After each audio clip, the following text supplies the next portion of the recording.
السلام علیکم گائز، آپ سب کیسے ہیں؟ امید کرتا ہوں آپ سب ٹھیک ہوں گے۔ میں ہوں ملک عامر اور آپ میرا یوٹیوب چینل دیکھ رہے ہیں۔ تو کچھ دن پہلے ہم نے اپنے ایک دوست سے انٹرویو لیا ہے جو اٹلی سے آیا ہے۔ اس کا جو پہلا پارٹ ہے وہ ہم نے اپلوڈ کر دیا تھا، اور آج میں آپ کو دوسرا جو پارٹ ہے وہ دکھا رہا ہوں۔ اس کے بعد آپ کون سے ملک میں گئے اور اٹلی کب پہنچے؟ بھائی اس کے بعد میں ترکی پہنچا، ٹھیک ہے۔ ترکی کا استنبول شہر ہے، ٹھیک ہے ماشاءاللہ بہت خوبصورت۔ ہم تو یہاں پہ گاؤں میں رہنے والے تھے، سادہ سے لوگ ہیں، تو وہاں پہ بھائی اتنا ماشاءاللہ بیوٹیفل تھا، بندہ دیکھ کر تو بندہ کہتا تھا یار واقعی یہ تو ہم کسی اور جگہ پہ آ گئے، نئی دنیا میں آ گئے سچ میں۔ تو ماشاءاللہ ترکی نے بہت زیادہ ترقی کی۔ ایک ماہ ترکی رکے، استنبول ترکی کا شہر ہے، وہاں پہ رکے، کام شام نہیں کیا۔ وہاں پہ ایک بنگالی تھا، صحیح۔ تو ایک تھوڑی سی دکھ بھری سٹوری ہے یہاں پہ۔ جب ہم بنگالی کے پاس ایک سیو ہوتی ہے، وہاں پہ سیو کہتے ہیں گھر، جیسے آپ کا یہ کمرہ ہے نا جی، وہاں پہ ایک گھر تھا، گھر نہیں، 2 کمرے چھوٹے چھوٹے تھے۔ ان 2 چھوٹے کمروں میں نا تقریباً 40 لوگ تھے، صحیح۔ اور وہ جب ہانڈی بنائی نا انہوں نے، جو دال ہوتی ہے نا، دال چنا کی، اسے ایسا کیا کہ 20 کلو پانی لے کر اور 1 پاؤ دال ڈال کر، اور 2 روٹیاں وہ ہوتی ہیں چپکیاں سے، وہ ہم جب چپکی لگاتے تھے نا تو وہ جو روٹی ہوتی تھی نا وہ نیچے گر جاتی تھی۔ اچھا، اتنی بہت یار، وہ تو ماشاءاللہ میں کہتا ہوں بہت ہی مشکل زندگی تھی سچ میں۔ اچھا، پھر جب آپ اٹلی پہنچ گئے جی پھر آپ نے رہائش کہاں سے لی اور پھر بھائی، نوکری ابھی کون اٹلی سی؟ نہیں پہنچا، ابھی تو میں استنبول میں ہوں۔ اٹلی تو میں بہت ٹائم بعد، کافی ٹائم ہو گیا تھا، بعد میں پہنچا تھا۔ بھائی میں پھر ایک سمندر آتا ہے، سمندر پار کیا، یونان پہنچ گیا۔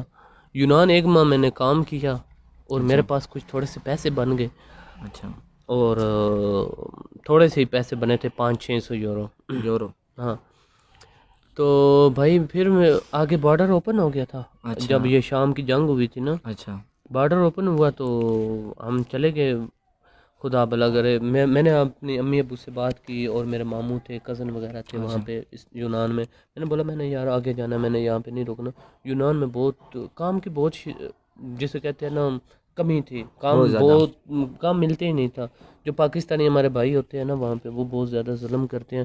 ایک مثال کے طور پہ 20 روپے دن کا ہونا، پاکستانی 10 روپے دیتے ہیں، ایک مثال کے طور پہ۔ ویسے 20-25 یورو دن کا وہ جو لیبر ہوتے ہیں، مزدور وغیرہ۔ پھر بھائی آگے چلے گئے، کافی کنٹریاں آئی تھی، پھر اب یہاں تک تو بہت مشکل تھی۔ آگے پھر کچھ تقریباً 5-6 دن میں کے اندر میں پہنچ گیا۔ پھر یونان سے آگے ہنگری، آسٹریا، اس کے بعد 7-8 ملک، آسٹریا، ہنگری، 1-2 اب مجھے یاد نہیں ہے ان کنٹری کے نام۔ ہاں، پھر میں اٹلی پہنچ گیا بھائی۔ تو اٹلی پہنچا تو پھر وہاں پہ گیا، ایک میرا دوست ہی تھا میرے ماموں کا، اس ماموں نے اس کو بولا کہ یار اس کا کوئی بندوبست کرنا۔ انہوں نے بولا چلو ٹھیک ہے۔ وہ میں ملان شہر میں جب پہنچا تو وہ آگے سے گاڑی پہ مجھے لینے آ گئے۔ تو انہوں نے ایک بیلا سن پاولو ایک شہر ہے ان کا، بہت پیارا بیوٹیفل شہر ہے، تو وہاں پر گیا، اور وہاں پہ ایک جیسے ہمارے تھانے ہوتے ہیں نا جی، وہاں پہ کستورے کہتے ہیں، کستورے۔ ہاں کستورے میں گئے، تو پھر میں نے ازیلو اپولیتے کو اپلائی کی، ٹھیک ہے۔ جب وہ میں نے اپلائی کی تو پھر ایک دن 2 دن، ایک پہلے مجھے 6 منتھ کی سجور ملی، اچھا، وہ ختم ہوئی۔ 1 سال تک میں کوشش کرتا تھا کہ اپلائی رینیو کروا لوں، اچھا، لیکن وہ پھر کچھ مسئلہ مسائل تھے، کوئی ویسے نہیں مسئلہ مسائل، ویسے نارملی جو ہوتے ہیں۔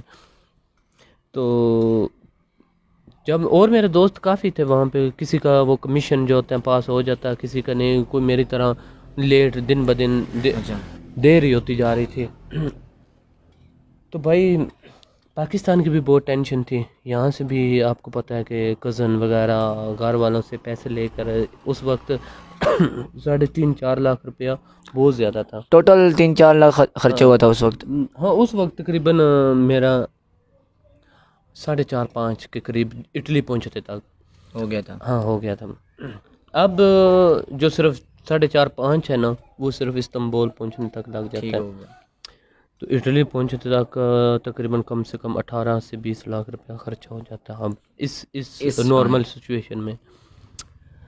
تو بھائی پھر کچھ تھوڑی سی محنت مزدوری کرتا رہا، ٹھیک ہے، آہستہ آہستہ، کبھی کسی جگہ پہ، کبھی کسی جگہ پہ، کیونکہ ڈاکومنٹ نہیں تھے، ڈاکومنٹ کے بنا جو وہاں پہ اٹلی میں نا ورک پرمٹ نہیں تھا. اچھا، بہت مشکل ڈاکومنٹ کے تھی لیے کون کون سی چیزیں چاہیے؟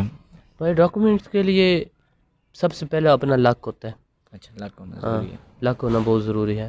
لک نہ ہو تو پھر سمجھو ہماری طرح پھر 8 9 10 سال 11 سال وہاں پہ رکو گے. اس کے بعد بھائی وہاں پہ نا ایک امیگریشن اوپن ہوتی، جیسے اسے کہتے ہیں اٹالین زبان میں اسناتوریا، ٹھیک ہے. اچھا وہ جب اسناتوریا اپلائی 2012 میں پہلے کھلی، اور پھر 2020 میں تقریباً 10 11 سال بعد وہ اوپن ہوئی دوسری مرتبہ. اچھا وہ بھی ہم جب ان کے جرنلسٹ سے سنتے تھے نا جی. تو ہمیں پتہ چلتا تھا کہ وہ بہت مشکل سے، کیونکہ کرونا کی وجہ سے وہ انہوں نے اوپن کی. چلو یہاں پہ مزدور کافی ہیں اور ان کا بھی بہت زیادہ فائدہ ہوتا ہے، ہمیں ٹیکس بہت زیادہ دینا پڑتا ہے انہیں. اچھا تو پھر یہی سچویشن تھی. پھر 8 سال بعد امیگریشن اوپن ہوئی، اچھا اللہ نے ہمیں گرین کارڈ دیا اور ہم آئے پاکستان، اور ابھی آپ کے سامنے ہیں یہاں پہ بیٹھے ہوئے. اچھا، جو پہلے آپ کو پے ملی تھی جی گرین کارڈ ملنے کے بعد، وہ کتنی تھی؟ بھائی میں پاکستانیوں کے پاس پبلک چیتے کا کام کرتا تھا. اچھا تو گجرات کے تھے وہ، انہوں نے ان کے ساتھ کام کرتا تھا. وہ 20 روپے ایک دن کا دیتے تھے، 20 سے 25 یورو اس وقت. اس وقت ہاں 25 یورو. تو کچھ ٹائم گزرا، تقریباً سمجھ لو پہلی پے میری تھی، جو صحیح بات ہے 40,000 روپیہ میں نے گھر بھیجا تھا پہلی پے. پاکستانی. پاکستانی. اچھا، اور کہ مطلب اب ہم جو لوگ جائیں کیا ان کے لیے مشکلات ہیں یا نہیں ہیں؟ بھائی مشکلات کی بات مطلب پہلے سے زیادہ ہے کہ کم ہے؟ لیگل طریقے سے جائیں نا تو میں کہتا ہوں پاکستان سے تو لاکھ گنا بہترین ہے. کیوں؟ وہاں پہ قانون ہے، وہاں پہ رسپیکٹ کرتے ہیں. وہاں پہ یہاں جیسے ہمارے پاکستان میں ہے نا، ایک پولیس والا ہے تو وہ سب سے رشوت لے رہا ہے. وہاں پہ ایسے نہیں ہے. وہاں پہ آپ چاہے آپ کے پاس 1 روپیہ بھی نہ ہو، آپ ایک کمپلین چھوٹی سی کر دو نا، یہ مجھے تنگ کر رہا ہے، تو وہ ساری زندگی سمجھو اندر ہی رہے گا. ہاں مطلب وہاں وہ پہ سخت. قانون ہے. صرف قلم جو ہوتی ہے نا، پینسل سے وہ لکھتے ہیں، زبان سے کچھ نہیں کہتے. ٹھیک اچھا، صحیح ہو گیا.